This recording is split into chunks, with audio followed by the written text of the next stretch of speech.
The Biden administration is now finding new ways to censor you, and this time it's going to use the federal government.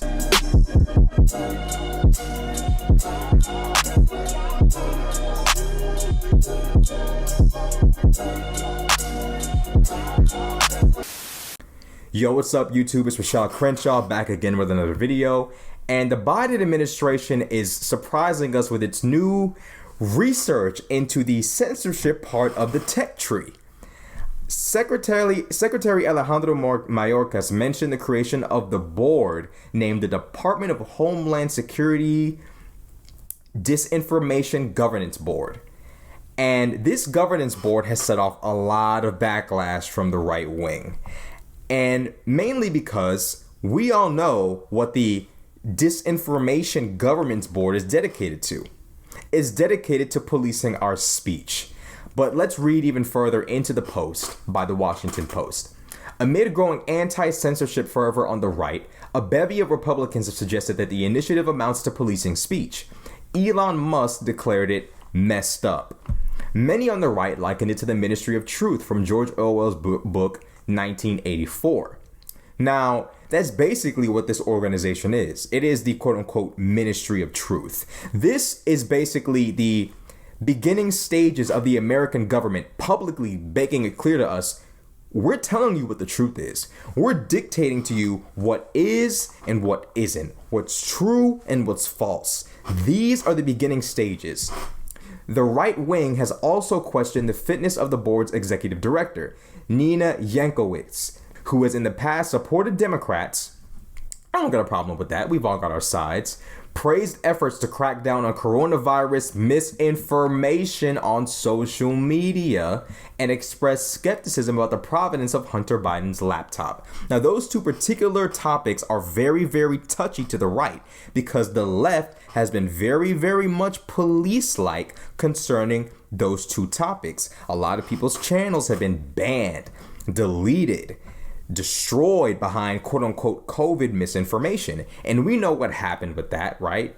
We know that people who uploaded videos concerning COVID misinformation and uploaded opinions that were contrary to the narrative, they were considered giving misinformation. Even though much of the information that they were providing ended up later on being true, but they were still censored and gotten rid of. Then comes the issue of the Hunter Biden laptop, which was considered a hoax, considered fake, and then proven to be true. Rather than police our border, Homeland Security has decided to make policing American speech its top priority, which is what Senator Josh Hawley said. Senator Rob Portman of Ohio offered some more toned-down skepticism.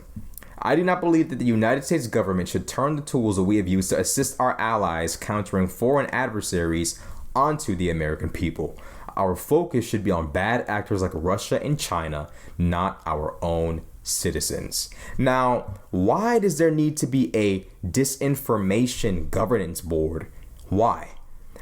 Aren't intelligence agencies the agencies that we need doing counter misinformation? We don't need entire boards dedicated to that. And how convenient is it that the person in charge of this board is basically credited to have been very skeptical of the Hunter Biden laptop situation, which ended up being true, and cracking down on coronavirus misinformation? Is it any surprise that someone with that repertoire and background has been chosen for this particular job? I personally think not. I think not. So for me, looking at this situation, it's very clear as day what the situation is here. The left is looking to open up a new door of censorship. They're looking to open up a new door of policing what people who don't agree with the current narrative have to say. They've been doing this for quite some time. We saw the conservative spring of 2015 and 2016. We saw how conservative media was something you couldn't even escape. Now conservatives have been banned left and right off of the media. It's clear as day. And now what they're doing is building in their narrative dictatorship into the faculty and the strength of the federal government. Now they want to police what you can say. Now they want to control what you can say. How is it in any way, shape, or form not that?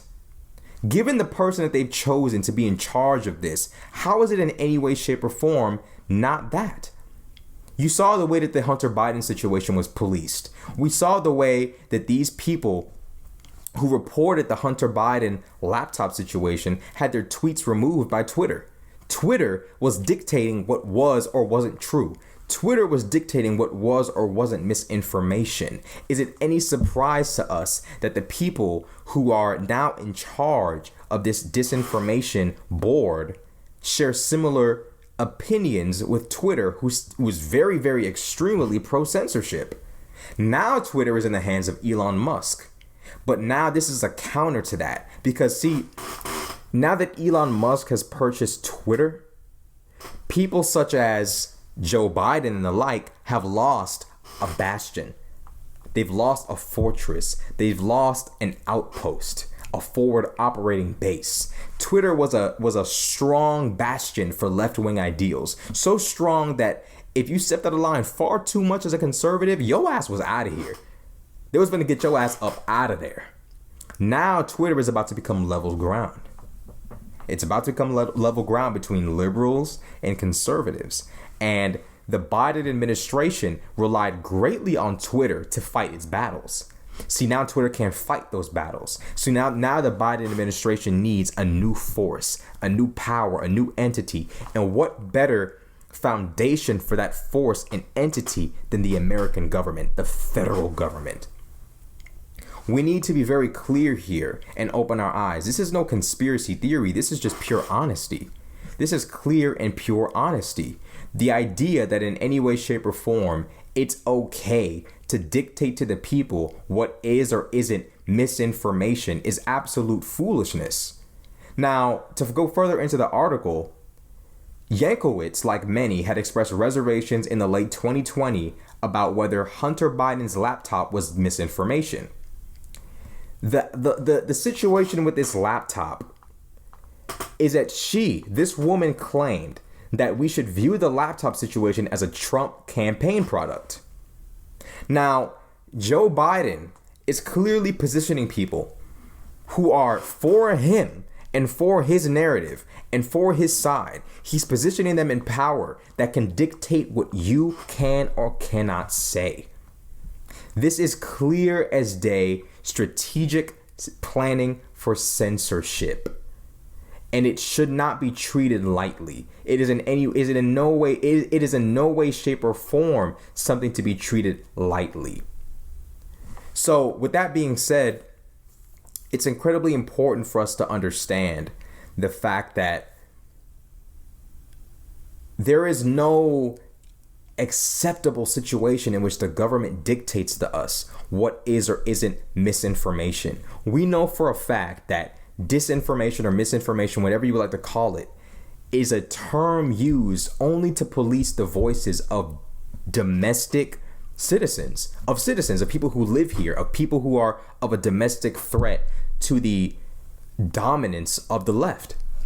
Let's keep it a let's keep it a buck. Let's keep it real, bro. Let's not sit here and lie and obfuscate and try to paint a picture that isn't real. The left has had an unforeseen level of dominance over the political discussion on Twitter. Now that they've lost this bastion, they need a federal government-based bastion, a position of power. And Joe Biden has just secured it. And it is a threat to free speech on a domestic level, a threat that we should all take seriously. It is in no way, shape, or form a joke. And this is setting a precedent for future presidents of both Democrat and Republican extraction who feel like they can step over that line and dictate to the American people what is or isn't true.